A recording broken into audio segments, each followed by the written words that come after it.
Шабыт фестивалінің араға 8 жыл салып оралуы қайтадан, бірақ бұрынғыдай емес, бұрынғыдан да сондай көлемді шетелдердің адамдарды шақыруы, 8 мемлекеттен 800 қатысушы келіп қатысуы, оның үстіне бұрын мәселен кейбір 100 мың теңге болса бас бәйге, қазір 3 миллион теңге бір бәйгенің өзі. Осының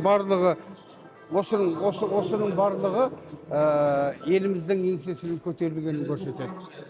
Еліміздің мына өнерпаздарға, әдебиет пен өнерге өте терең мән беріп отырғандығын көрсетеді.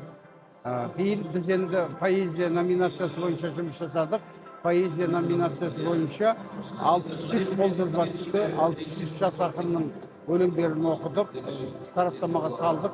Оның ішінде 30 жас ақынның өлеңдерін алғашқы неден іріктеп алдық.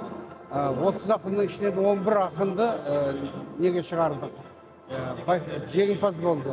Бүгін түске дейін мына Евразия университетінде 10 ақынға сый-сияпат тапсырылдық. Қазір енді мұнда бас жүлдені алған ақынды біз бұл жерде марапаттайтын боламыз. Қасымхан Бегманов, Қазақстан Жазушылар одағы төрағасының орынбасарымын, Қазақстанның еңбек сіңірген қайраткері. Мына жюридің осы поэзия номинациясы бойынша төрағасы. Ағайтушы, алдағы уақытта шабыт фестивалі тарихта қалар ма? Жалпы осы жалғасын тапқаны дұрыс па?